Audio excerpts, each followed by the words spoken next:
So before we start the practice, any confusion?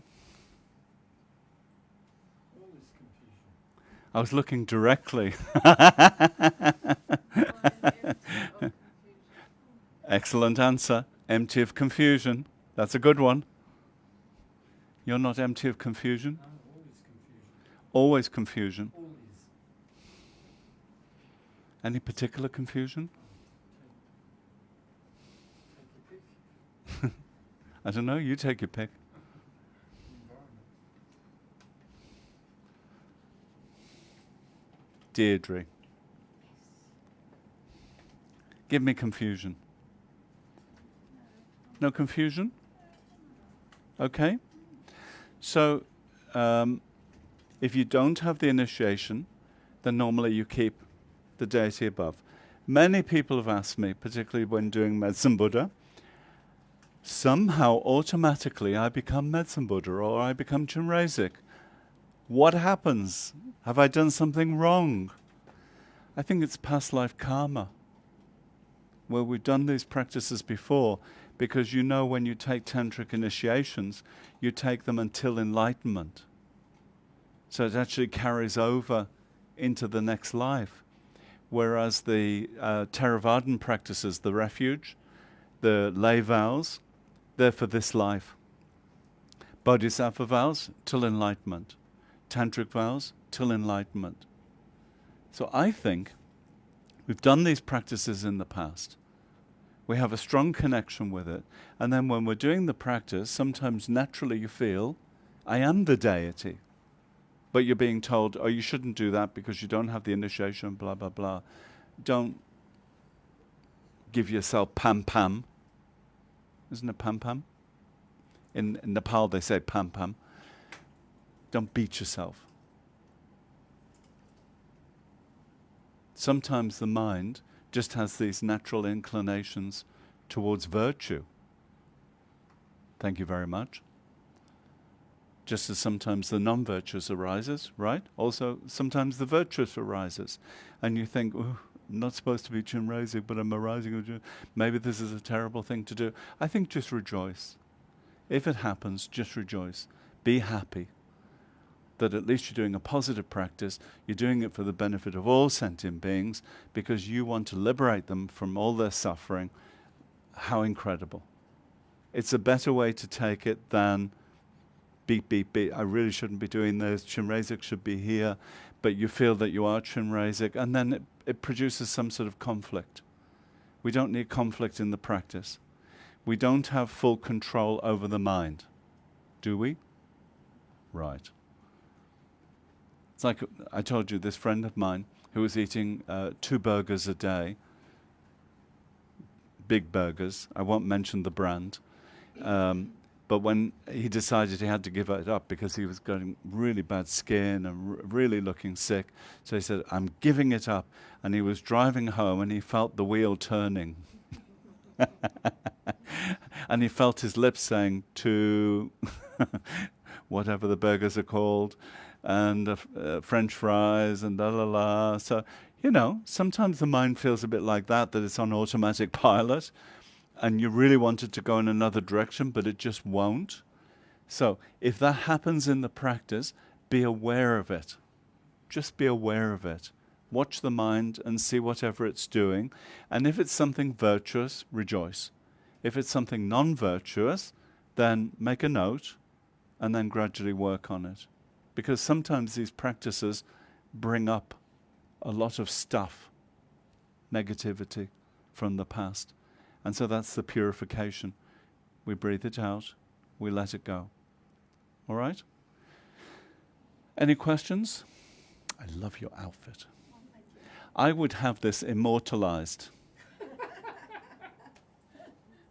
After you're dead, I want this outfit, and I'm going to hang it on the wall, and this will be the Trudy Museum, right, of modern Indian art. We'll need a whole building, the Trudy Museum. It's funny, isn't it? When you're in the West, no color. No, I know. You know, people don't wear color so much anymore, do they? So it's so nice to see color. And it's not available, yeah. But color gives you a certain vibration.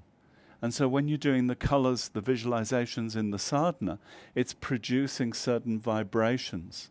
And then here it's mentioning what those vibrations are, so that you get to know, oh, green is this sort of vibration, blue is this sort of vibration.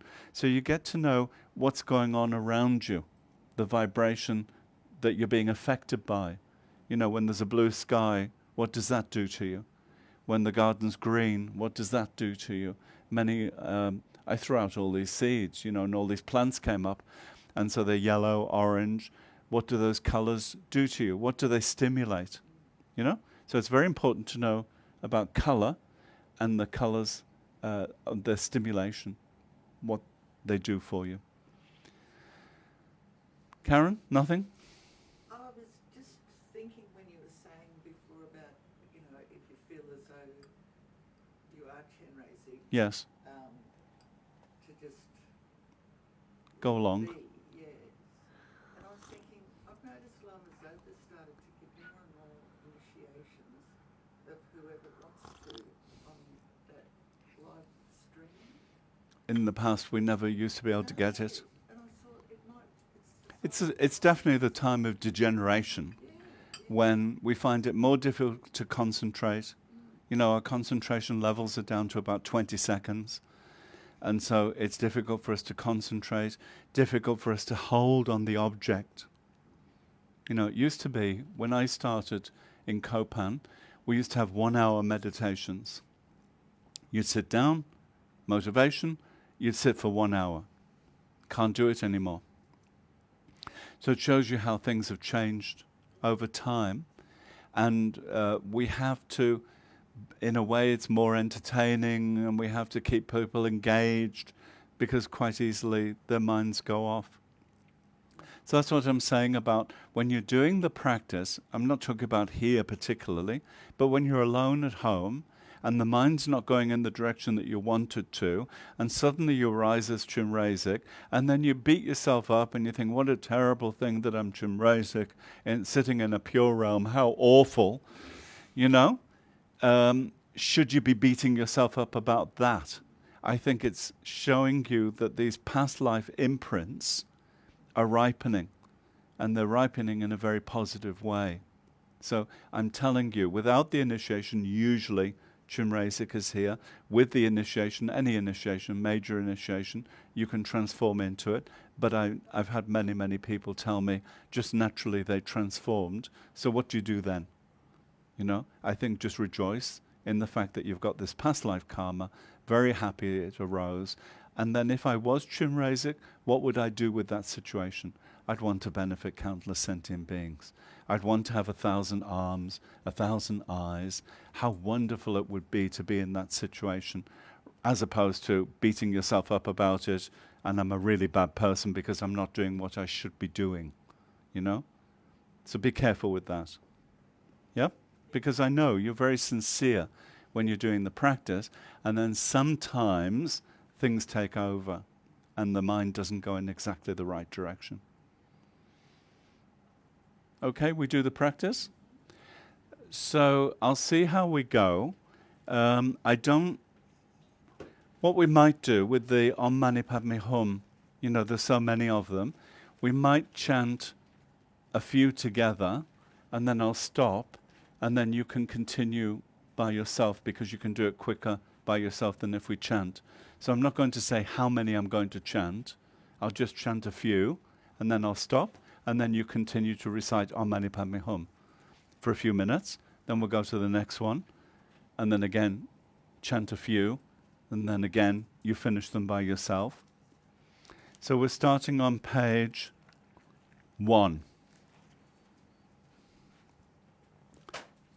So this is the refuge prayer.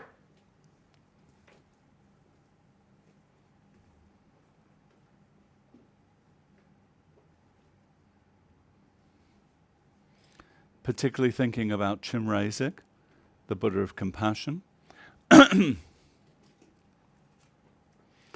Sangye Chudan Soki Choknam La Jancho Badu Dakni Kyapsu Chi Dagi Jinso Gipe Sonam Ki Drola Panchir Sangye Drupar Shog Sangye Chudan Soki Choknam La Jancho Badu Dakni Kyapsu Chi Dagi Jinso Gipe Sonam Ki Drola Panchir Sangye Drupar Shog Sangye Chudan Soki Chognam La Jancho Badu Dagni Kyapsu Chi Dagi Jinso Gipe Sonam Ki Drola Panchir Sangye Drupar Shog.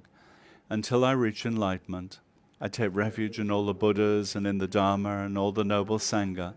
By the merit of accomplishing the 6 perfections, may I achieve Buddhahood for the benefit of all sentient beings.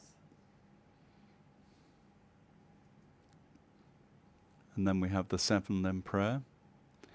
May all beings, my mothers, through the great wholesomeness of this practice, be freed from suffering. For the sake of all sentience, may I come to the realization of that great compassion, which is inseparable from the activity that stirs to the depth of samsara. It is for this purpose that I am practicing this meditation. To the Sublime One, the mighty Chenrezig, to the Buddhas and their children, who reside in the 10 directions and in the 3 times, I pay homage with complete sincerity. I offer flowers, incense, butter lamps, perfume, food, music, and other real and imaginary offerings, and beseech the noble assembly to accept them. I confess all the unskillful actions done from beginningless time until now, that were caused by the power of conflicting emotions, the 10 unvirtuous deeds, and the 5 sins of limitless consequence. I rejoice in the spiritual merit of whatever virtue has been gathered by the Shravakas, Pratyeka Buddhas, Bodhisattvas, and ordinary beings throughout the 3 times. I pray that in accordance with the wishes and the aptitude of beings, the Dharma wheel of teachings common to both Mahayana and Hinayana be turned. I beseech the Buddhas not to pass into nirvana as long as samsara is not emptied, but to look with compassion upon sentient beings who wallow in the ocean of suffering. May whatever merit I have accumulated be the cause for the enlightenment of beings. May I quickly become a splendid leader of beings. So now the visualization, so you can close your eyes and visualize. Turning your awareness within, you contemplate the essential emptiness of your own being, seeing the space rather than the molecules of form, from the top of the head to the soles of the feet. All feelings, sounds, and thoughts are like the wind blowing in space, emptiness moving on emptiness.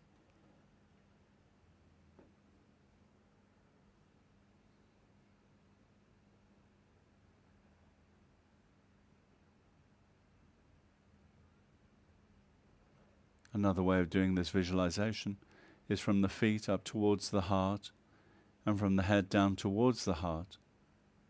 Your body just gradually dissolves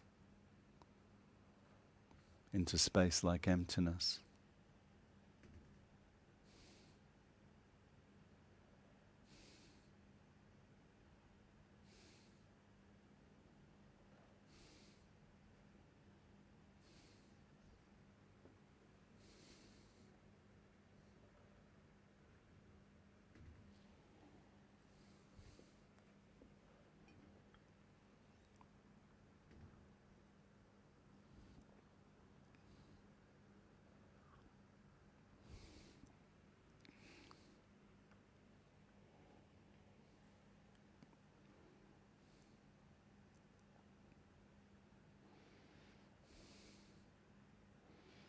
And then we repeat the mantra 3 times. Om Shabhava Shuddha Sava Dhamma Shabhava Hut Shuddho Hum. Om Shabhava Shuddha Sava Dhamma Shabhava Shuddho Hum. Om Shabhava Shuddha Sava Dhamma Shabhava Shuddho Hum. again, everything dissolves into emptiness.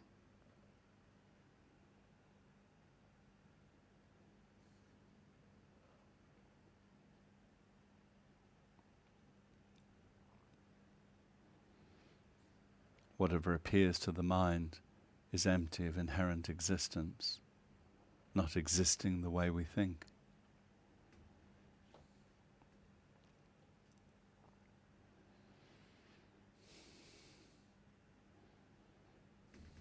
From the emptiness, a shimmer of energy above one's head forms into a lotus in full bloom, radiant and beautiful.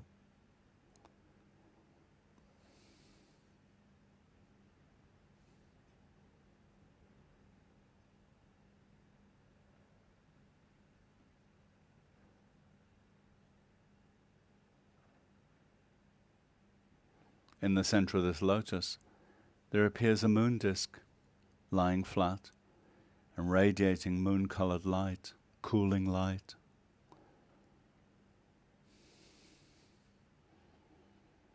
The light swirls above the moon disk and forms into the Tibetan letter Hri.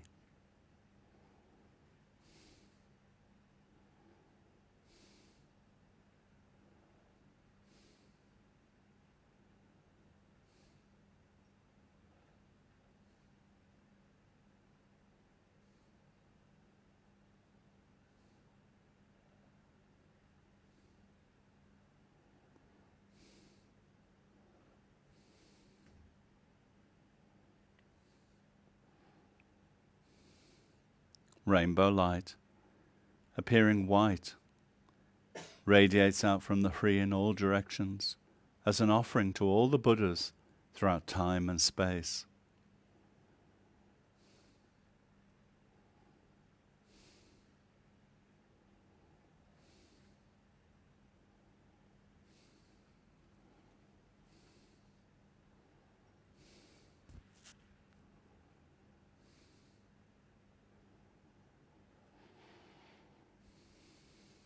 The light returns, converging upon the Hri, carrying with it the blessings of all the Buddhas.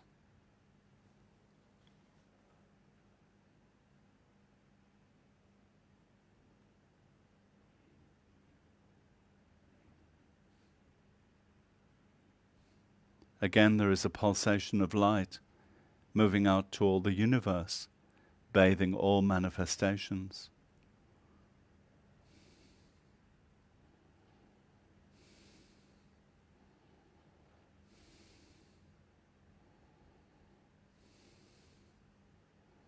And when this light returns, all the seeds of karma, the desires for action are purified.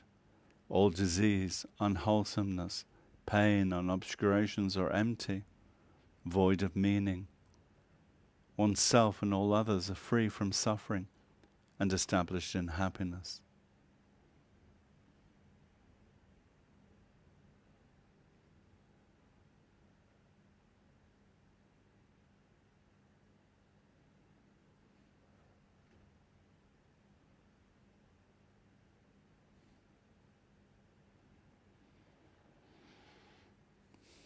Then the Hri dissolves into light, and this light coalesces into the form of the four-armed Chenrezig, the essence of all refuge.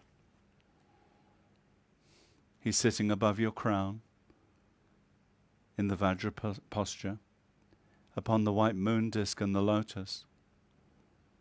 His body is radiant, the color of newly fallen snow in bright sunlight, and rainbow light shines from him in every direction.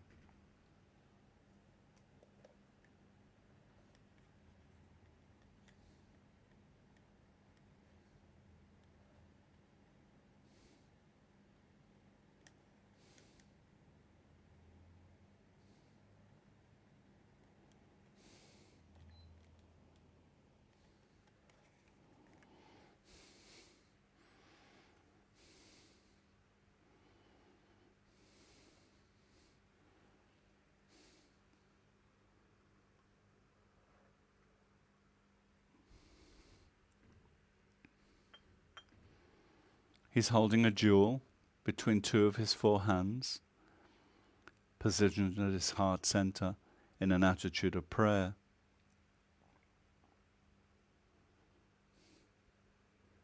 The second right hand is holding a crystal rosary. The second left hand is holding the stem of a white lotus, the blossom of which is near his left ear.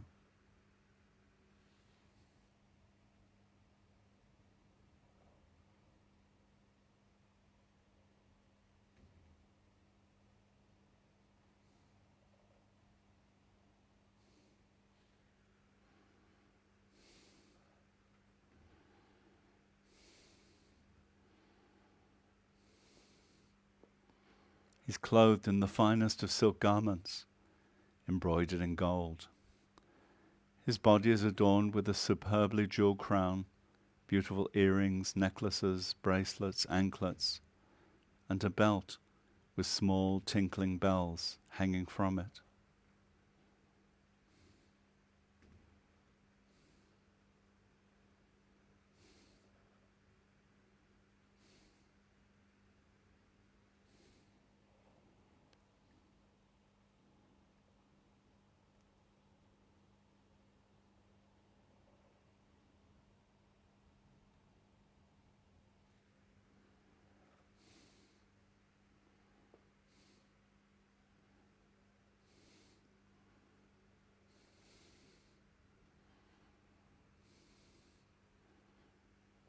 Part of his hair is bound up in a knot on his head, while the rest falls freely over his shoulders, and above the crown of his head sits a small figure of the Buddha Amitabha, the Buddha of boundless light, in Nirmanakaya form.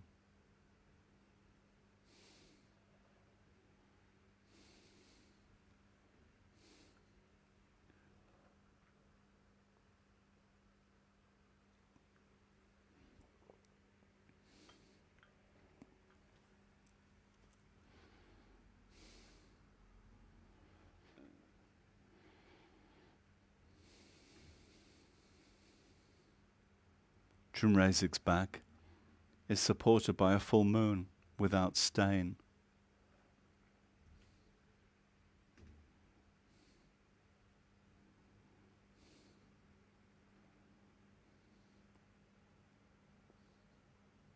The three jewels, Amahum, reside in Chenrezig, and he emerges as the unity, the complete fusion of these three, plus all forms of refuge that there might be throughout beginningless samsara.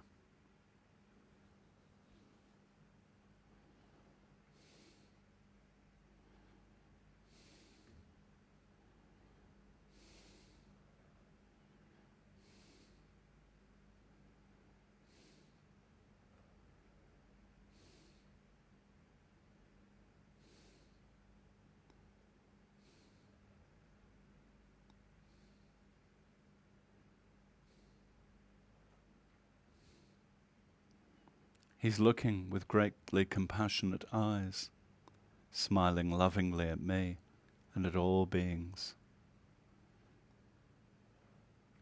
He's always watching over each and every sentient being with a heart filled with loving kindness, immutable in his care.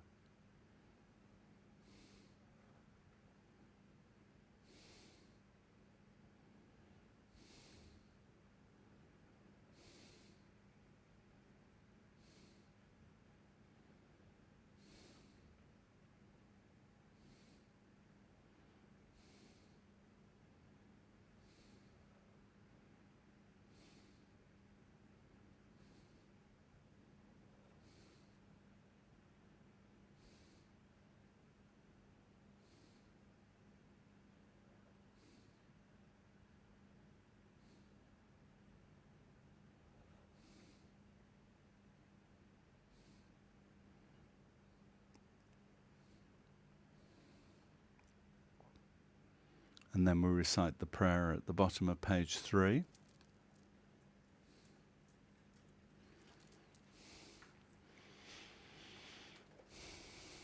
Lord, not veiled by fault, your body white, your head a perfect Buddha crowns in light.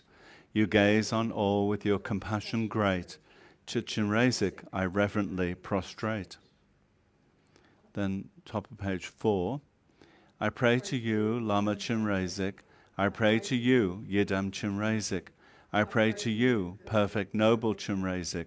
I pray to you, Lord Protector Chenrezig. I pray to you, Lord of Love Chenrezig. Great compassionate Victor, please hold us with your compassion for the numberless beings who wander endlessly in samsara, experiencing unbearable suffering. There is no other refuge than you. Protector, please bestow the blessings to obtain omniscient Buddhahood. So we've prayed until we feel moved. Moved to compassion.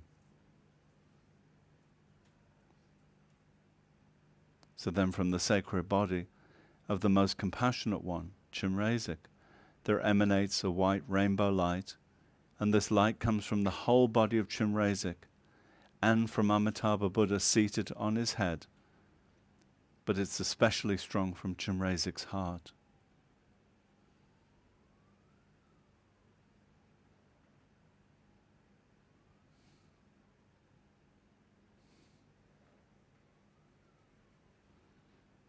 Immeasurable and inconceivable white light pours from Chenrezig, pervading the entire universe, inner and outer, bathing and purifying all creatures and creation. The outer realms are made inseparable from Dewa Chen, the Pure Land paradise of Buddha Amitabha. All the beauty, sights, sounds, smells, etc. of joyous nature are there. Everything transforms into the pure realm.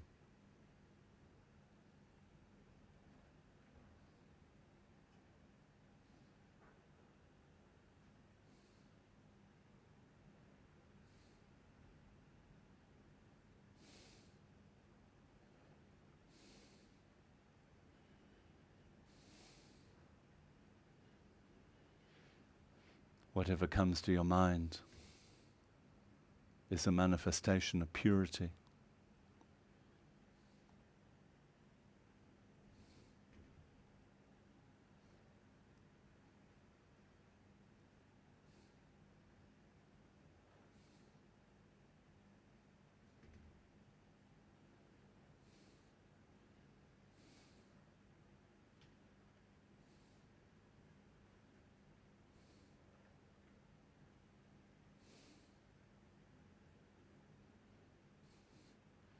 So then as we recite Om Mani Padme Hum, we visualize all sentient beings simultaneously are reciting.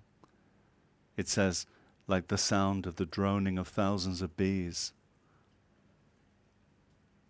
And as we're reciting, the white rainbow light continues to pour forth from Chenrezig, entering the crown of your head, and also the head of every sentient being, washing through the body, permeating your entire being.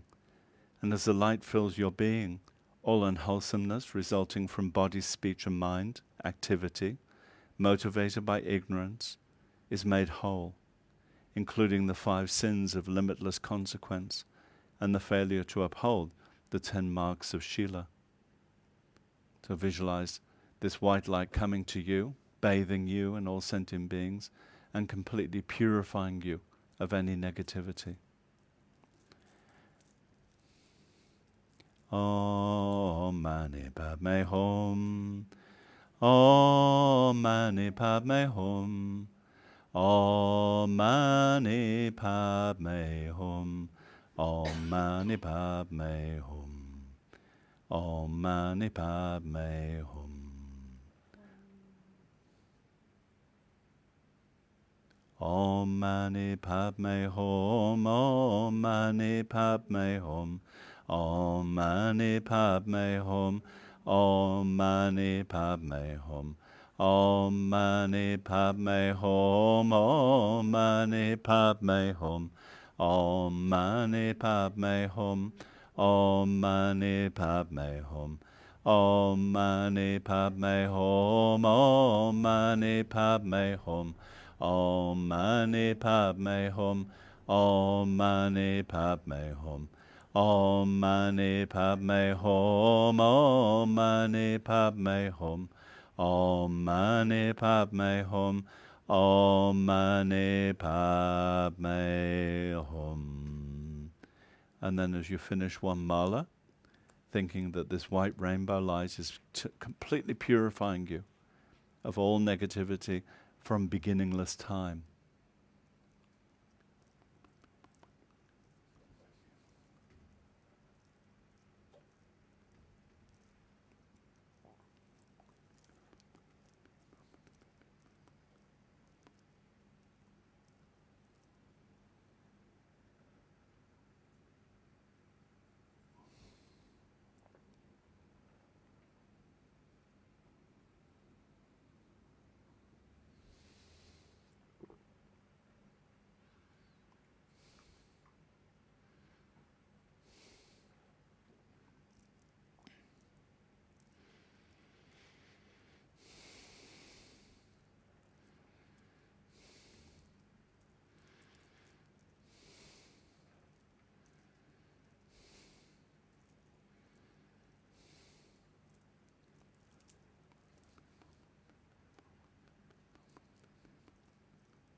And when the light has completely filled me and all sentient beings, I and all manifestations become inseparable from the body, speech and mind of the greatly compassionate Chenrezig.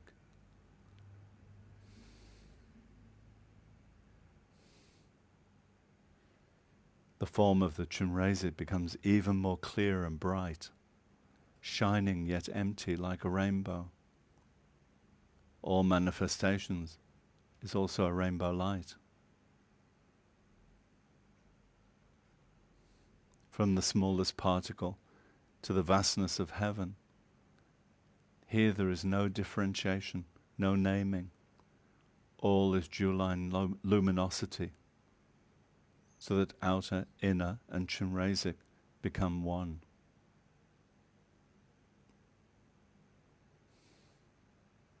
Everything is Chenrezig.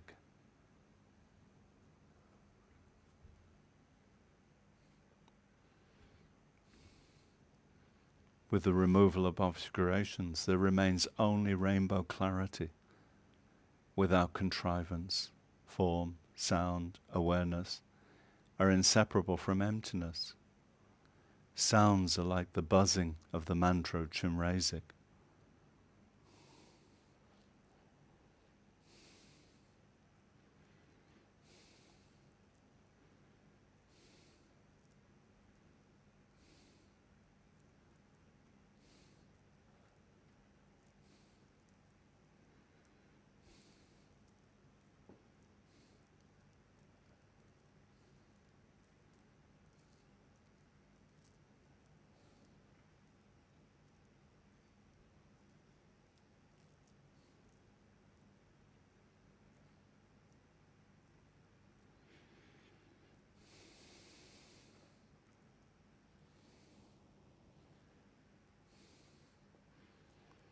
In my heart center, that forms a 6-petal lotus.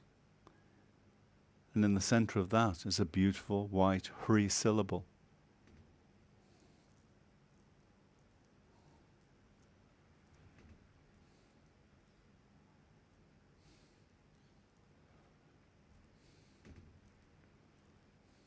On each of the petals there stands one syllable of the mantra, Om Mani Padme Hum.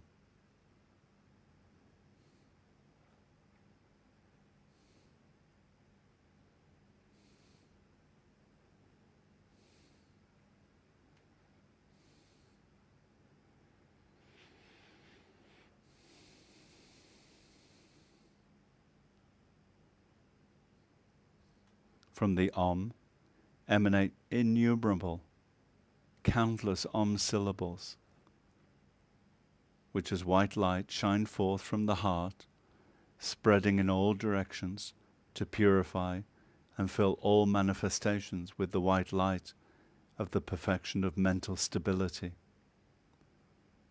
This light completely purifies all karmic propensities of pride, thus establishing the Buddha wisdom of equanimity.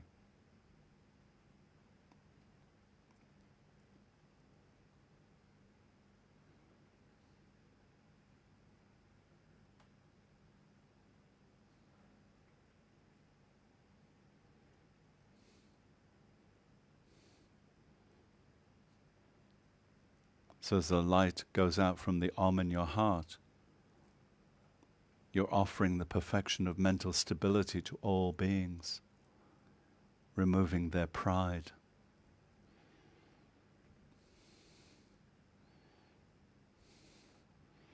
Om Mani Padme Hum, Om Mani Padme Hum, Om Mani Padme Hum, Om Mani Padme Hum, Om Mani Padme Hum, Om Mani Padme Hum, Om Mani Padme Hum, Om Mani Padme Hum.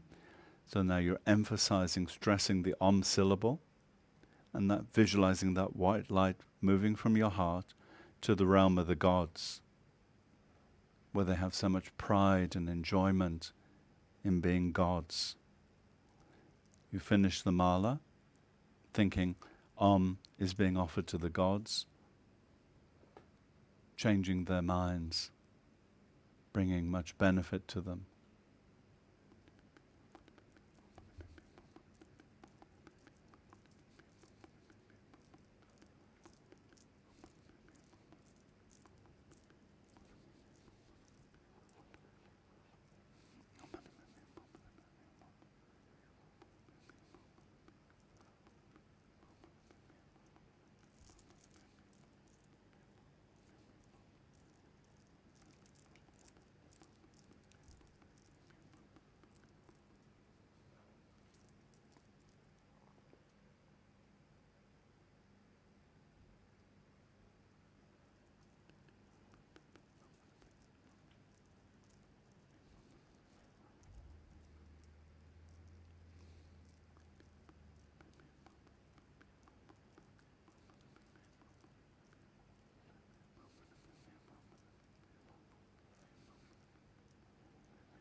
Om Mani Padme Hum, Om Mani Padme Hum, Om Mani Padme Hum.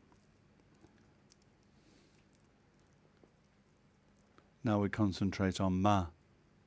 From the Ma emanate innumerable Ma syllables, which are green light, shining forth from the heart, spreading in all directions to purify and fill all manifestations with the green light of the perfection of patience. This light completely purifies all karmic propensities of envy, thus establishing the all-accomplishing wisdom. So we offer this to the jealous gods, the Titans, the Azura realm, removing their jealousy and offering them the all-accomplishing wisdom. As you're reciting, you're emphasizing Ma. Om Mani Padme Hum, Om Mani Padme Hum, Om Mani Padme Hum, Om Mani Padme Hum, Om Mani Padme Hum, Om Mani Padme Hum, Om Mani Padme Hum, Om Mani Padme Hum, Om Mani Padme Hum, Om Mani Padme Hum, Om Mani Padme Hum, Om Mani Padme Hum. So from the heart, countless Ma go to the demigods, the jealous realm, removing their envy.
Then from the Ni, N-I, emanate innumerable Ni syllables, which as yellow light shine forth from the heart, spreading in all directions to purify and fill all manifestations with the yellow light of the perfection of morality, uniting body, speech and mind, merit and performance.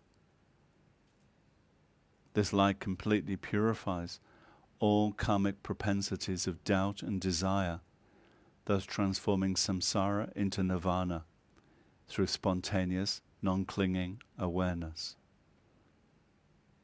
As we repeat one rosary of the mantra, stressing the Ni syllable, visualizing yellow light moving from your heart to the realm of all humans, removing doubt and desire. Om Mani Padme Hum, Om Mani Padme Hum, Om Mani Padme Hum, Om Mani Padme Hum. Om Mani Padme Hum. Om Mani Padme Hum. Om Mani Padme Hum. Om Mani Padme Hum. Om Mani Padme Hum. Om Mani Padme Hum. Om Mani Padme Hum. Om Mani Padme Hum.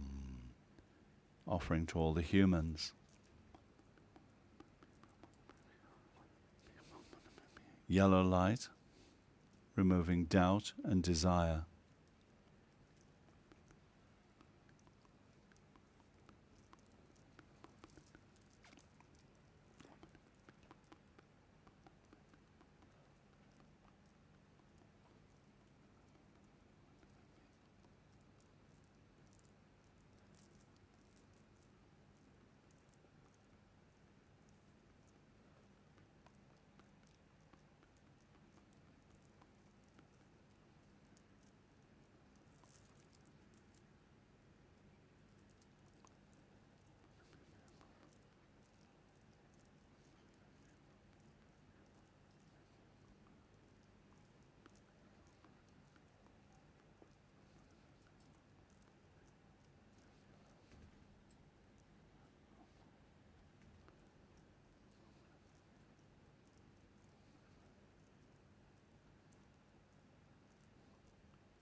Om Mani Padme Hum. Om Mani Padme Hum. Om Mani Padme Hum.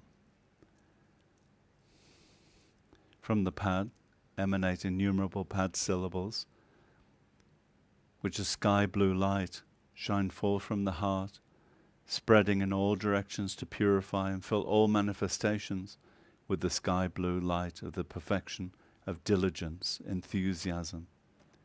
This light completely purifies all karmic propensities of ignorance, thus establishing the Buddha wisdom of Dharma Dhatu. So we're offering this to the realm of the animals, removing their ignorance and their fear.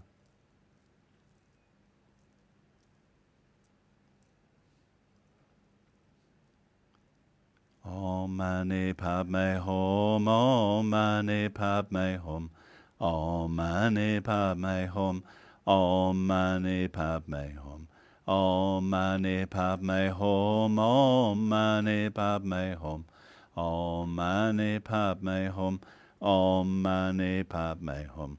Om Mani Padme Hum. Om Mani Padme Hum. Om Mani Padme Hum. Om Mani Padme Hum. Remember, blue light going to the animals, removing their ignorance and their fear.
Om Mani Padme Hum, Om Mani Padme Hum, Om Mani Padme Hum.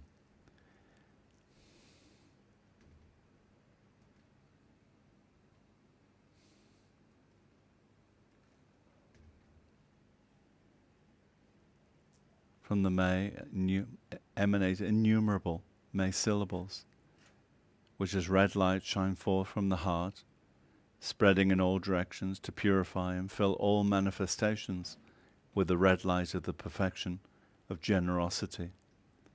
This light completely purifies all karmic propensities of attachment, thus establishing the Buddha wisdom of discrimination. So as you're reciting the mantra, you stress the may syllable, visualizing red light moving from your heart to the realm of the hungry ghosts, removing their hunger, their thirst, but also what creates their problems, the attachment. Om Mani Padme Hum, Om Mani Padme Hum, Om Mani Padme Hum, Om Mani Padme Hum, Om Mani Padme Hum, Om Mani Padme Hum, Om Mani Padme Hum, Om Mani Padme Hum, Om Mani Padme Hum, Om Mani Padme Hum, Om Mani Padme Hum, Om Mani Padme Hum.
Om Mani Padme Hum, Om Mani Padme Hum, Om Mani Padme Hum. From the hung emanate innumerable hung syllables, which as blue-black light shine forth from your heart, spreading in all directions to purify and fill all manifestations with blue-black light, the perfection of wisdom. This light completely purifies all karmic propensities of anger that grasps at duality, thus establishing mirror-like wisdom. So you offer one rosary of the mantra, stressing the hung syllable, visualizing blue-black light moving from your heart to the realm of the hell beings.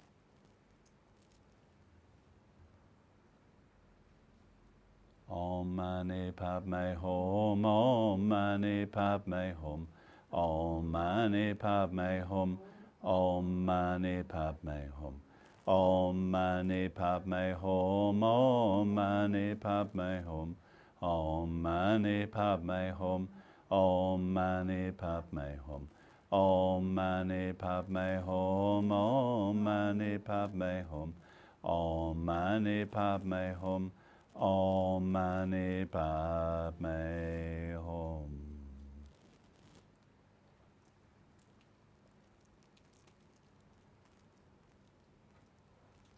Removing all the anger, grasping at duality, replacing it with mirror-like wisdom.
The 6 kinds of light.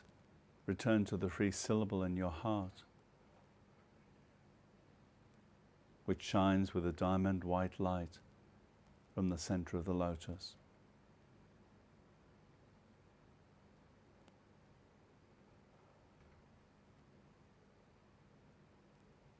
As the light returns, it's absorbed into the free and is purified.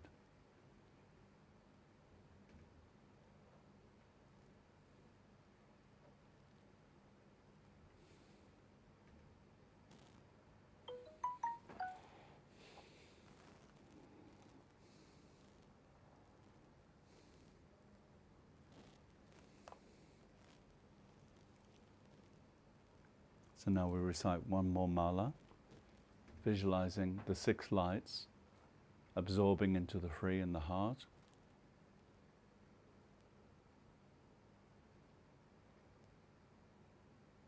Everything is purified. Even the subtlest obscurations of all sentient beings are purified. All the 6 realms are purified. Om Mani Padme Hum. Om Mani Padme Hum. Om Mani Padme Hum. Om Mani Padme Hum. Om Mani Padme Hum. Om Mani Padme Hum. Om Mani Padme Hum. Om Mani Padme Hum. Om Mani Padme Hum. Om Mani Padme Hum. Om Mani Padme Hum. Om Mani Padme Hum. All is purified.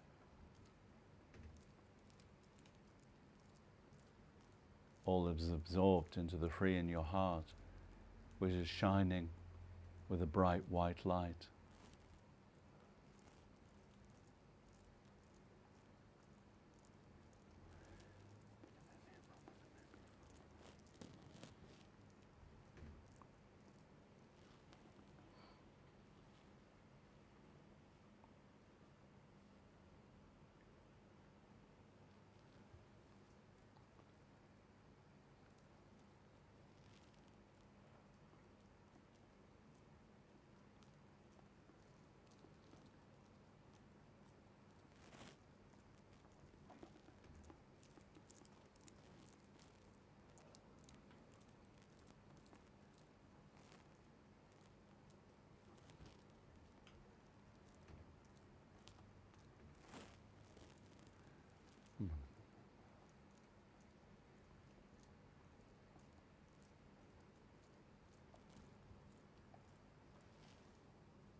Om Mani Padme Hum, Om Mani Padme Hum, Om Mani Padme Hum.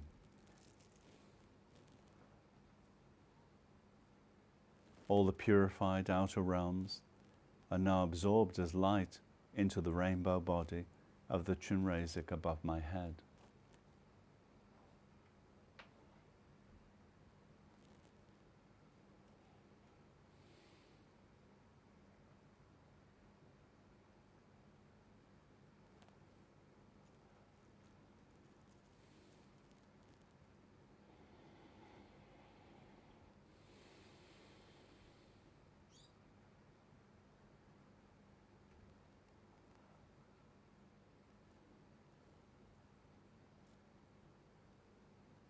Then Chenrezig is absorbed as light through the crown of my head, merging with me.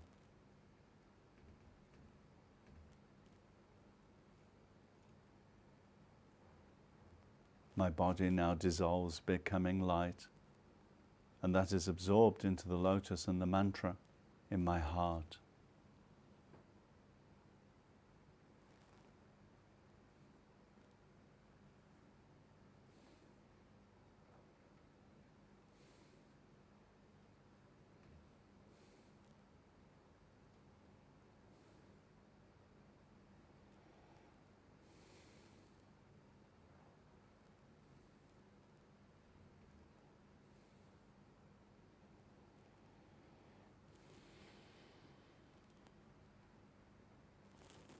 The 6 petals and the mantra are absorbed into the free of diamond white clarity.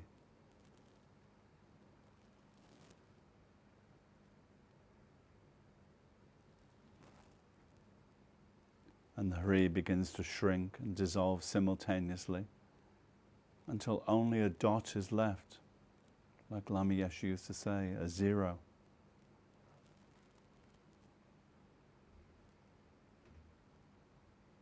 Then even the dot, the zero, dissolves.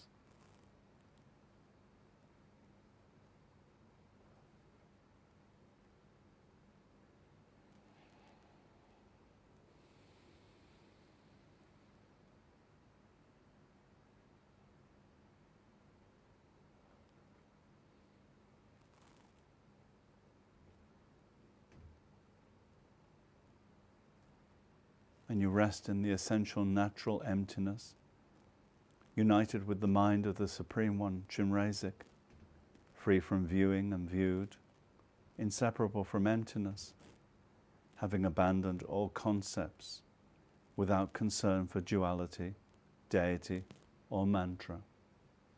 You just sit in emptiness.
In a flash, the form of Chenrezig appears. Whatever reappears is the face of Chenrezig. All manifestations are the body of Chenrezig. All sound is the sound of the six-syllable mantra. All activity of mind is the essential emptiness of Dharmakaya. I will carry this thought with me throughout my daily life.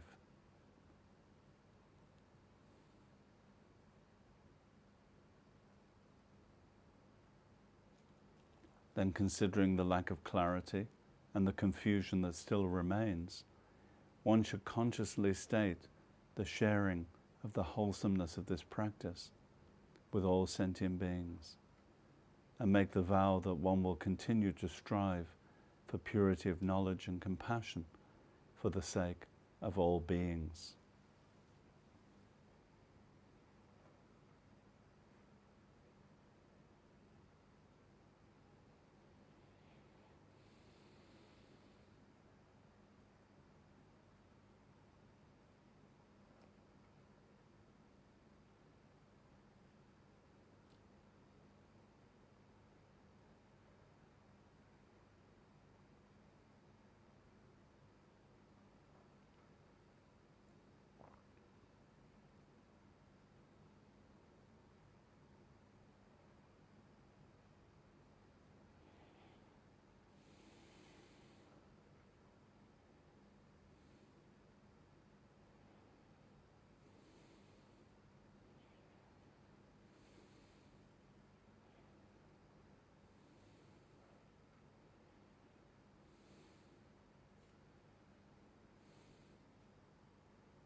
And then we make the short dedication.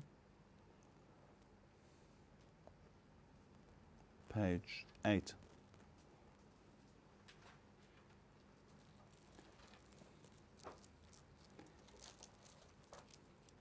By the virtue of this activity, may I quickly attain the state of the Chenrezig, and having done so, then establish all beings without exception in that same state, in that without expectation. It's usually exception, but it could be expectation. Page 8. then establish all beings without expectation in that same state, or in that without exception. Which is it? Could be both, isn't it? I think in the past we've had without exception, but without expectation is interesting, isn't it? Without projection. So we're doing the practice, we're offering the benefit, but we're not saying, Karen, you must become a Buddha. And you've got to do it by tomorrow. Get on with it. Like that. You know, we've got to be careful of that mind, that you're doing the practice and you want to benefit all sentient beings. You know somebody particularly that you'd like to do the practice for. So virtually you're forcing them into becoming enlightened because you want them to be. I think that type of expectation very much can come into these practices. You know, we want to help the mother, the sister, the friend, whatever. So be careful not to have projection, expectation. Just to do it because you feel it's a good thing to do, but not because you expect something from it. Yeah. If you expect something and the practice doesn't seem to change the person, you give up.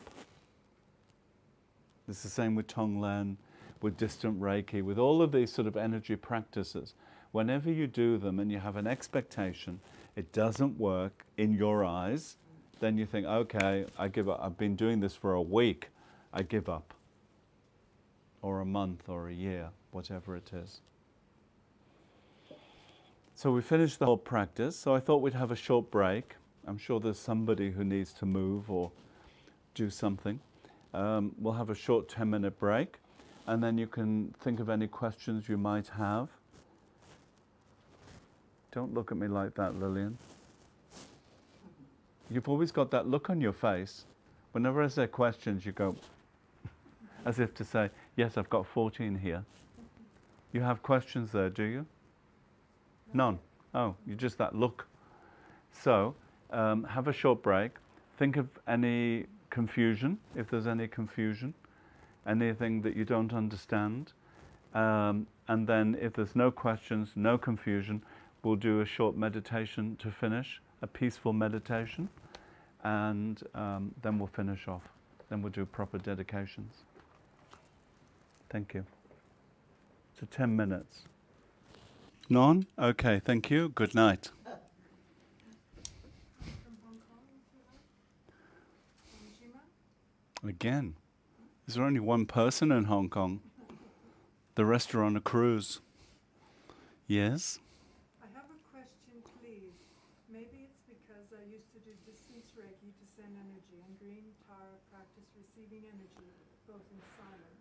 I feel reciting mantra by mouth a little bit distracting. The energy or concentration is stronger when I do it silent. For this case, is it okay to recite mantra in the mind, or is there special benefit to recite by mouth? I remember Venerable mentioned when reciting mantra, no need to be loud, but at least some air should come out from the mouth. You can do it through the ears. I've heard that's another way. The mantra coming out the ears. Have you heard of that? No. Oh, I see. Oh, it's a specialized practice. Could you then do it just with the light, like when you do this practice? Do it with the light. Well, You mean like a natural light? the thing that goes Yeah, going out. Yeah. Yeah. What? Well, you're sending out the positive, purificating energy. Is that a new word? Purificating? I've never heard of that before. This is Toowoomba. Purificating. Welcome to Toowoomba. We're making our own dictionary. Oh dear. Are you talking about reciting the mantra?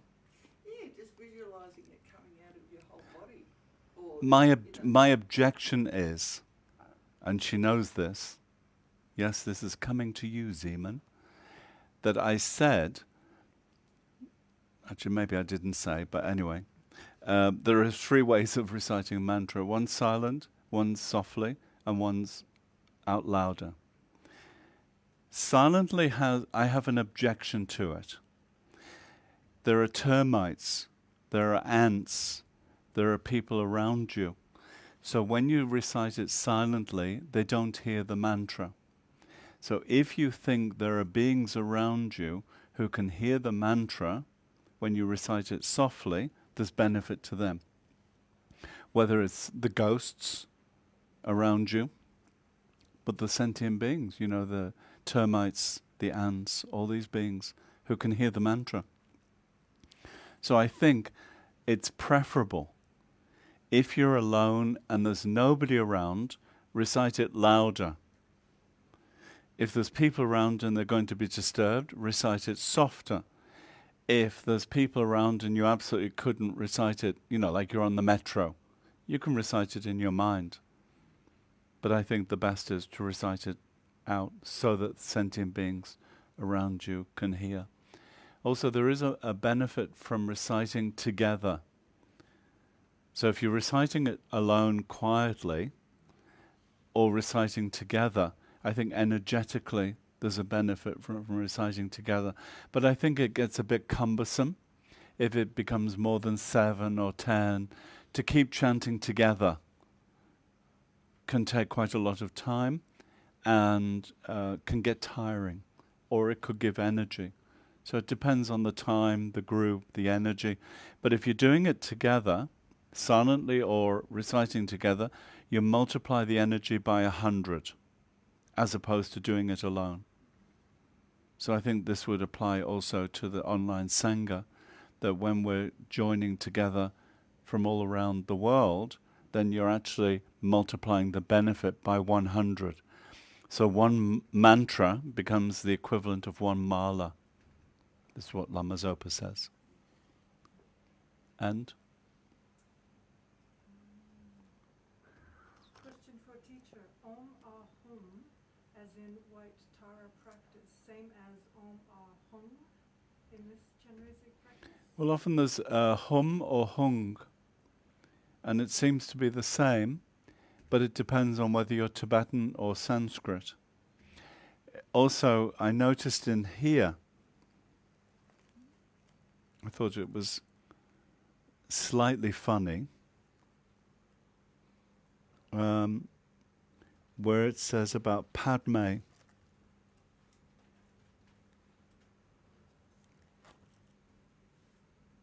On the Tibetans. So on page 6, the mantra is actually spelled in Tibetan, Om Mani Padme Hum, right? It's not Tibetan. It's Sanskrit. So it's not Tibetan. It's not written in Tibetan. It's Sanskrit. The writing is Tibetan, but the actual mantra is Sanskrit.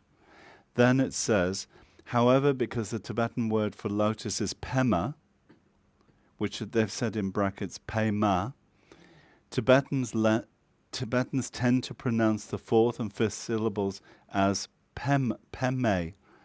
I've never heard a Tibetan say peme. Tibetans say Om Mani Padme Hum. Right? I go to my consultant, my Tibetan consultant, who dresses exactly like a Tibetan woman, if you could only see her. But she's to your left, manifesting in full color. I've never heard them say, have you? Peme? Om Mani Padme Hum? So I think the syllables, they've exaggerated a little bit in here, you know, to explain what's going on. But actually, pema in Tibetan means lotus. The Sanskrit is Padme. When the Tibetans are trying to say Padme, they can't, so they say Pema.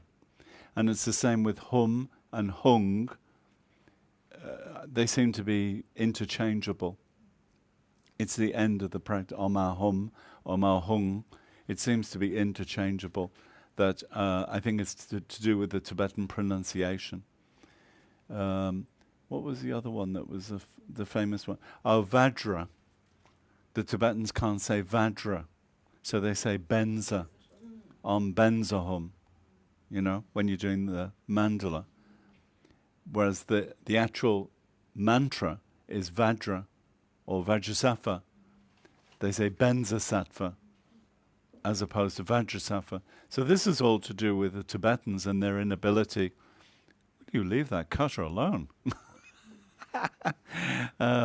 With their inability to say certain syllables, you know. So I think gradually we're trying to get it back to the original Sanskrit as opposed to the Tibetanization of it, so that for Westerners we've got the actual Sanskrit way of saying it as opposed to the Tibetan way of saying it. Because we can say Vajra, right? We can say Hung or Hum. I think the problem is with the Tibetans. So it's Om Mani Padme Hum. Padme, the D is actually more like a full stop. So you don't say Pad May, it's more like Pad. You're on the edge of D, May. So you sort of skip over it, but it's more like a glottal sound. So it's Padme, not Pad May. But in this practice, we had to say P-A-D, so you know which syllable we're talking about. It's not Pa, and it's not Pad.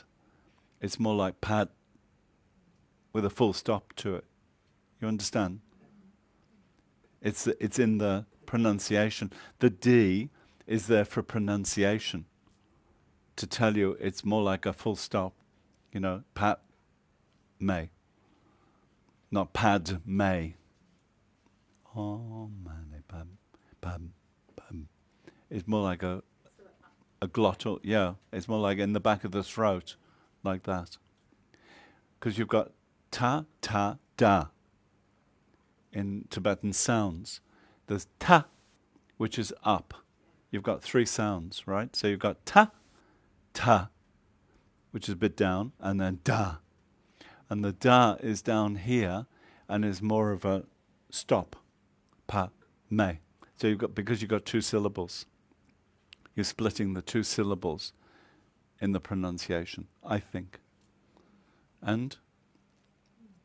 Since we are empty when we do the practice, I feel like I'm switching between dedicated objects, for example, light to animals, and emptiness. So I'm confused. So am I. What was the question?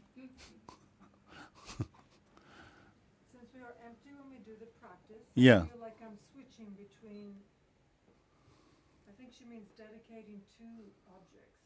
Yeah. Objects, like sending light to the animal. Yeah. And emptiness. So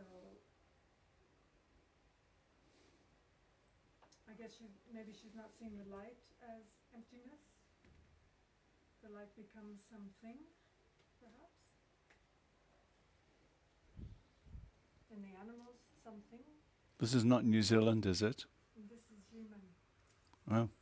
Zeman, you're very confused.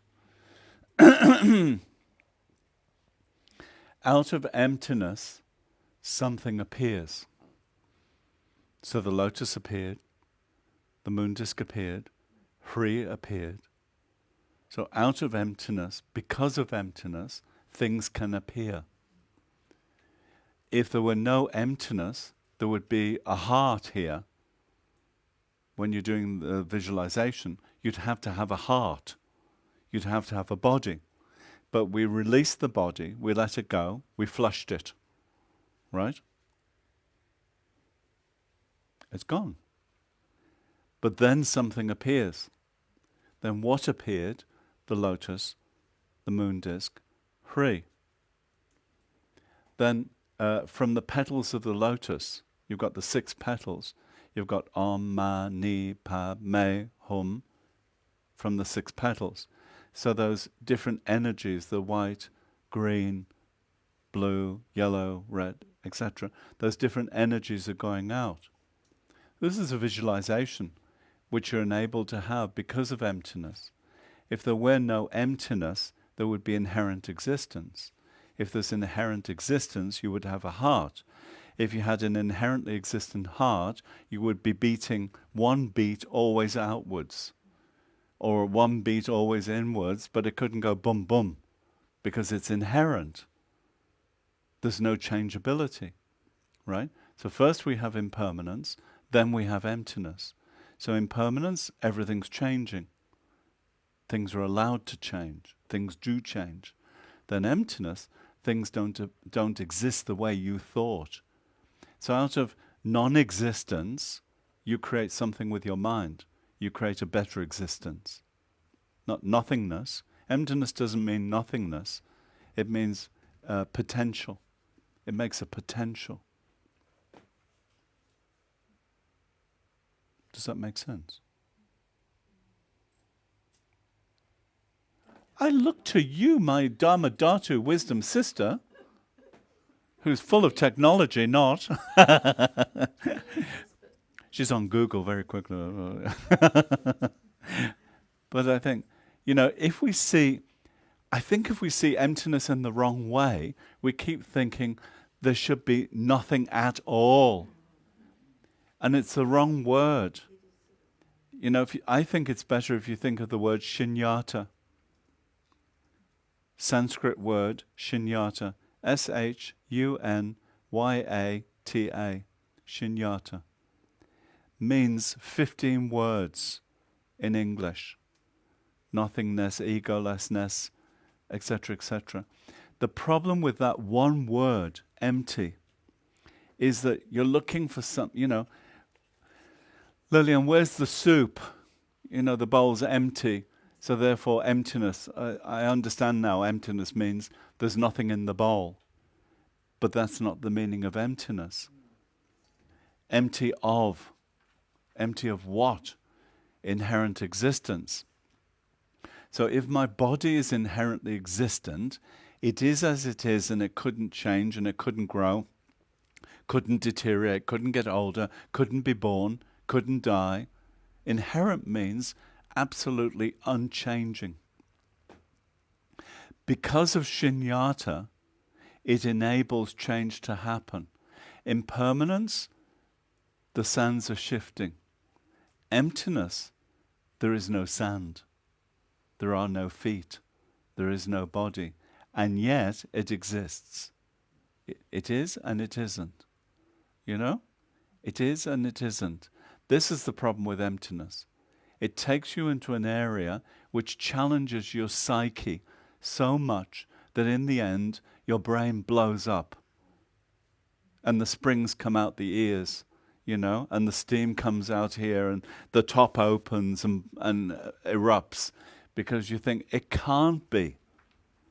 Emptiness takes you to a point where you think it can't be. This is impossible. That's what we want to do to you. So you can't try to get it intellectually. You have to get it in a feeling way. Not this, because there's been, it doesn't work this way. It has to work in meditation where you're sitting with what you think exists and then you release it through emptiness, through shunyata. And then watch how the mind wants to recreate it. So in this case, we were taking it to emptiness, and then we were recreating it into Chenrezig, which is the purity. So I go from my impurity, we must assume we're impure, because we're in samsara. So we start with our impurity, emptiness, then we can arise as Chenrezig, or we can arise as emptiness, but the mind becomes the lotus, becomes the Hri, becomes everything in that visualization is me. That's me. And then the mind will say, that's not me. I'm more than that. And so then the mind wants to recreate again, wants to come back as the form. So you're dealing with this psyche, that keeps going backwards and forwards between the emptiness and wanting to create out of the emptiness. So we give it enough that it's satisfied.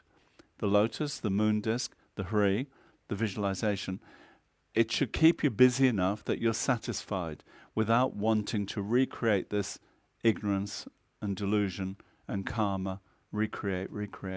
Let go. Just let go, for a short time, and then the mind will recreate it. And then let go, and the mind will recreate it, because that's our habit from beginningless time. You understand? So it turns out those questions weren't necessarily Jimin. She I said, see. I'm copying the question to you. Laugh out loud. The question's not from me. So I LOL, don't know who they were from. the group. LOL. Someone. So we're putting the blame on poor Zeman, but actually it's not her at all. She's getting depressed. And there's one more from someone. Sometimes my mind shifts to the secular things, like plans that I'm making recently. When I am aware, I come back. Yeah, My heart feels a bit give and receive. yeah. May I just believe that this practice is working? Thanks. Our level of concentration is 20 seconds. The scientists say now, the amount of time it takes to write a short SMS is how long we can concentrate for. It's a tragedy, isn't it? It's a tragedy, 20 seconds. But 20 seconds, gone. 20 seconds, gone. So I think, of course, the mind is going to go. But the fact that you know it's gone and you bring it back is the beginning of concentration.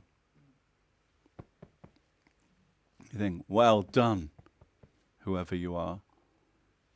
You remembered. So 90% of the mind is on the concentration. 5 to 10% is the gatekeeper.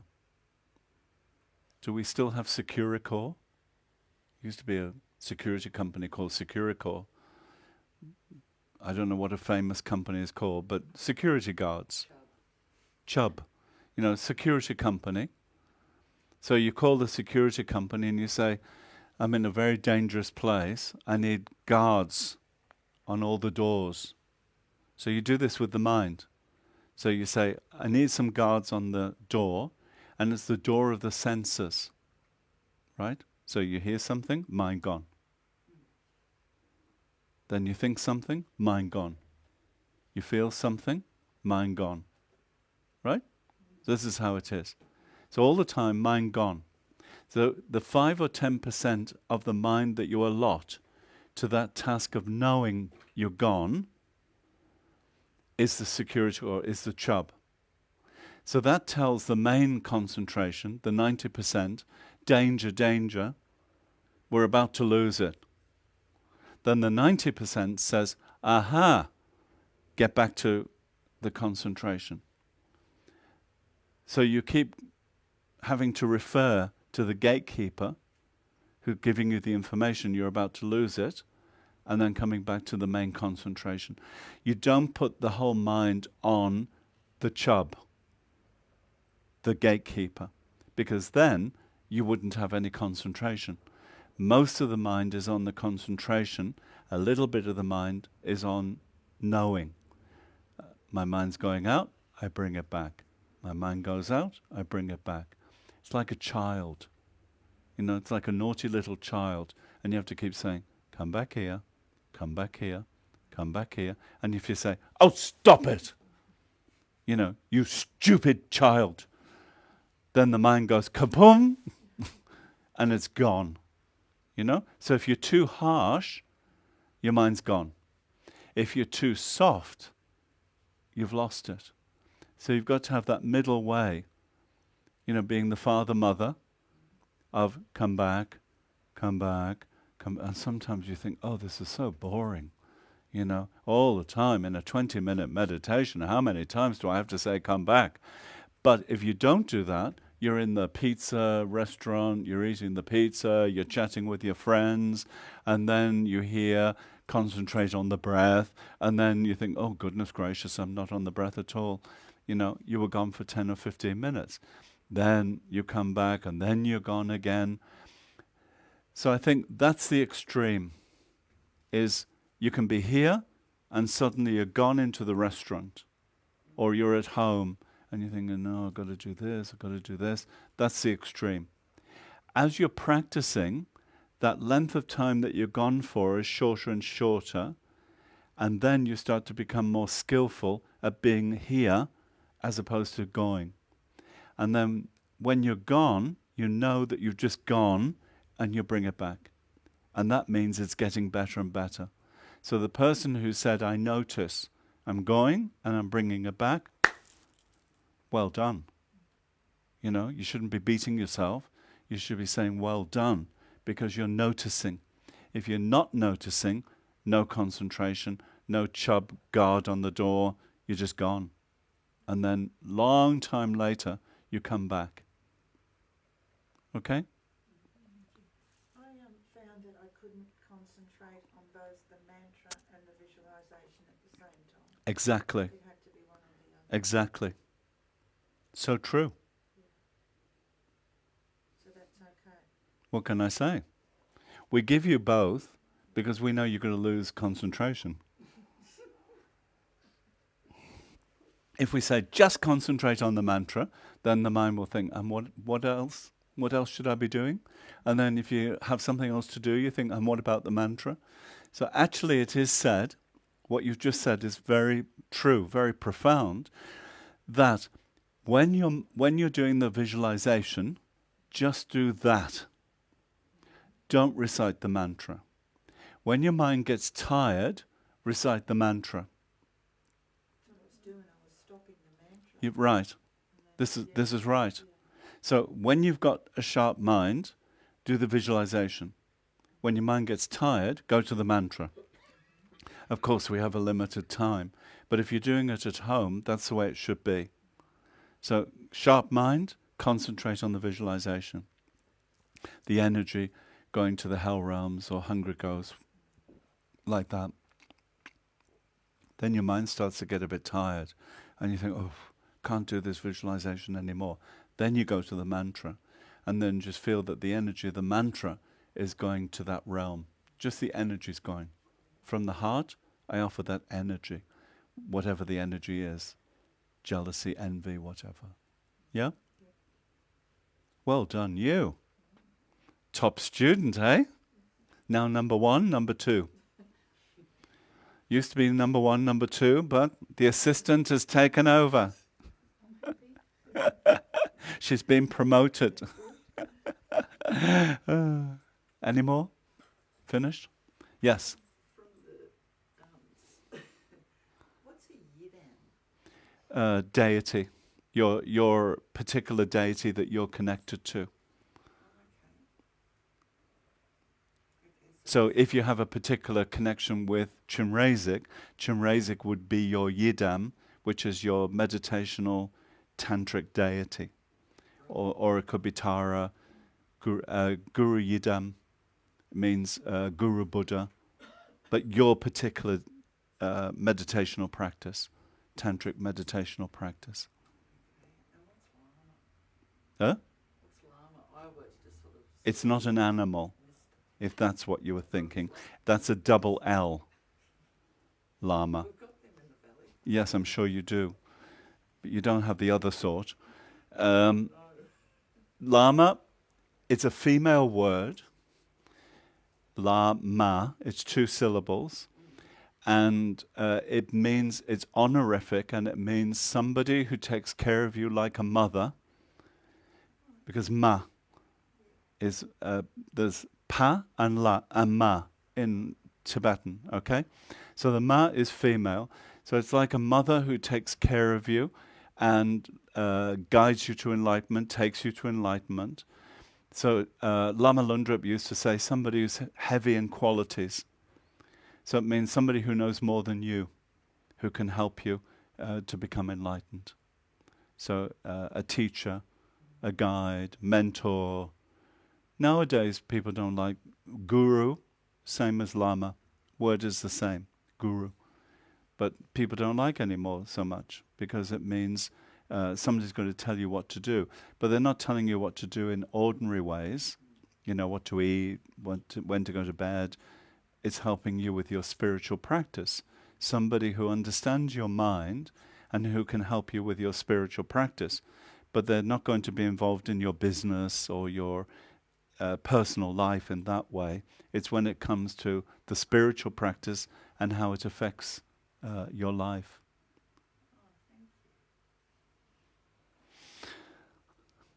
This is Lillian.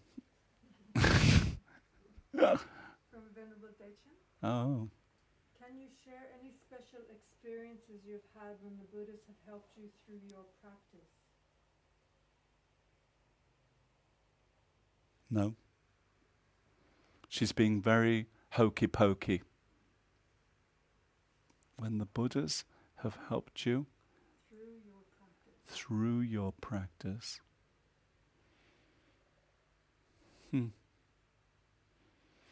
Well, there's no proof. I can say whatever I want to say, right? Blah, blah, blah. Sell you the idea, become like a deity salesperson to sell you the idea of the practice. But I can tell you, in 2014, my heart was at 32%, which sounds terrible, but actually 60% is normal. So 32%, they were concerned, this is when I got sick in Riga. My heart was going like bum-ba-da-bum-bum-bum, bum-ba-da-bum. It was like a tango going on or something, bum-ba-da-bum-bum-bum. And so I'm lying there all night, and I have to teach in the day, so you're lying there thinking, I'm going to be so tired tomorrow, and my heart's going bum-ba-da-bum-bum-bum. And after 2 or 3 days, I said to Oscar, who lives in Riga, I think I need to go to a doctor. There's something very strange going on here. So I went to a doctor. She spoke English, nice lady. So she listened, and she went, and she listened, and she said, oh, well, if you don't have electric treatment, which sounded terrible, or medication or something, you'll be dead within a month. Bye-bye. So she said, you need to go to a hospital. So I went to the hospital after lunch. So like 3 hours later than I was supposed to go. She said, I'll send you in an ambulance. And I'm thinking, how much is the ambulance going to cost? Don't worry, we'll go in the car. So I said to Oscar, we'll go back to the center, have lunch, and then we'll go to the hospital, because otherwise maybe we don't get lunch. So we get to the hospital, and the doctor's standing there. She'd been waiting 3 hours. So she said, where have you been? And I said, lunch. So they hooked me up to all these machines and left me for 2 hours. Couldn't get to my bag to call anybody to say, get me out of here. Nobody came, nobody checked on me. So I'm lying there for 2 hours, and in the end I thought, okay, Tara, or Lama Zopa, or anybody, enough is enough. I've had enough lying on this bed. Right then the doctor came, she looked at the dials, and she said, oh, you're okay, you can go. So then I went back to India, went to the Himalayan hospital, and had all these tests done. And they said, oh, your heart's at 32% and this and this and this. So then we get to 4 years later, 2018, and my heart is at 55%, I think. So I'd done a lot of Tara practice and a lot of medicine Buddha practice. So the doctor said to me, Dr. Ananda, he's a very good man, and he looked at the results and he said, well, according to Western medicine, this is not possible. He said, your heart doesn't improve. You've gone from 32% to 50-odd%. Not possible.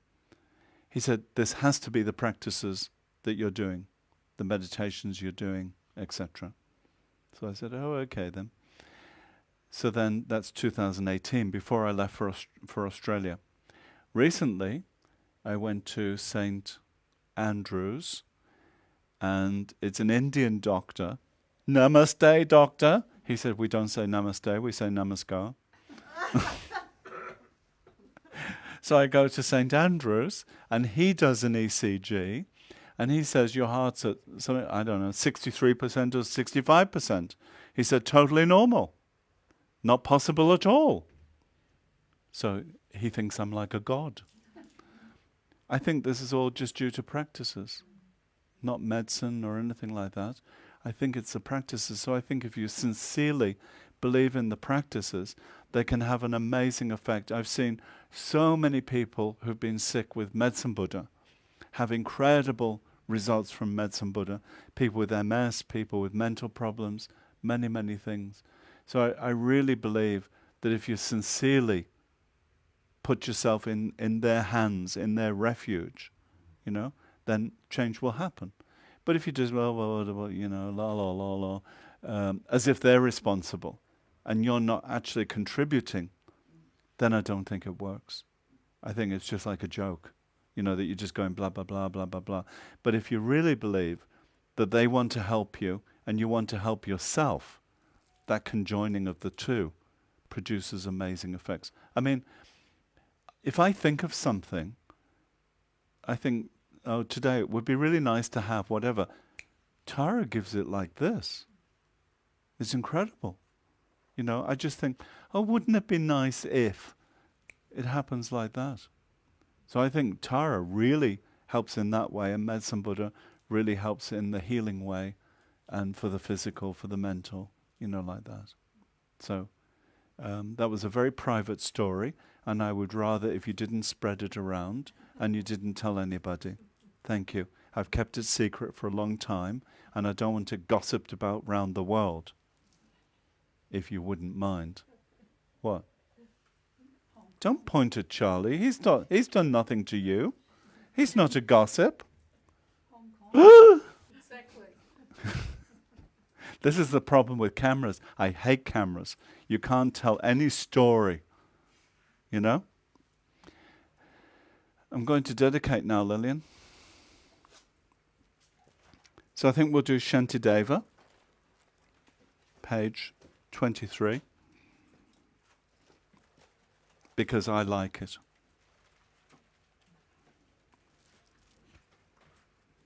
And let's hope the rain comes. It's hanging over us, but it's not coming. So may the rains come at the right time.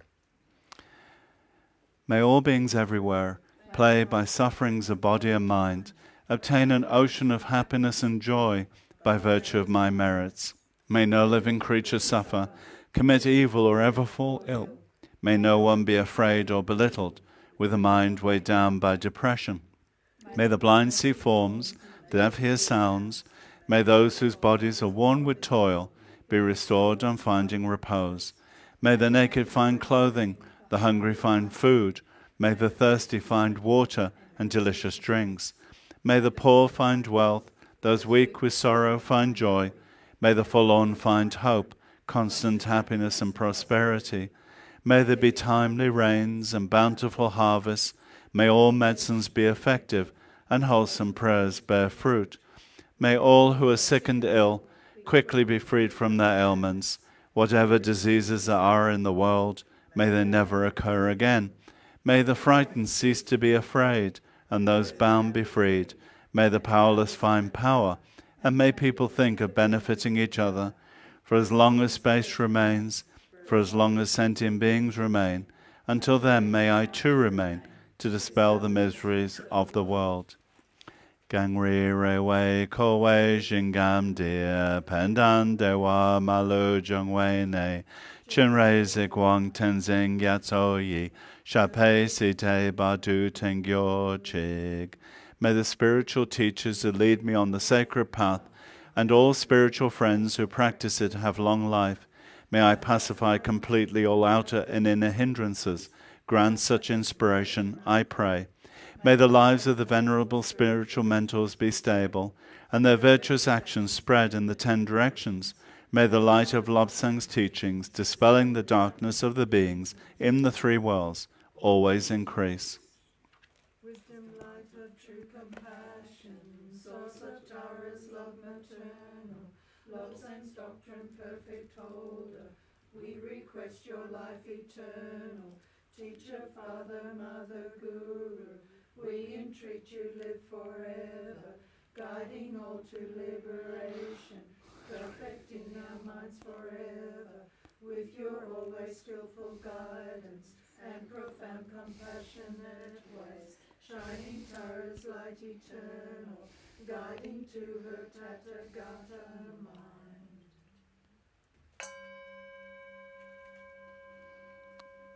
That's the official closing of the ceremony. Goodbye, everybody.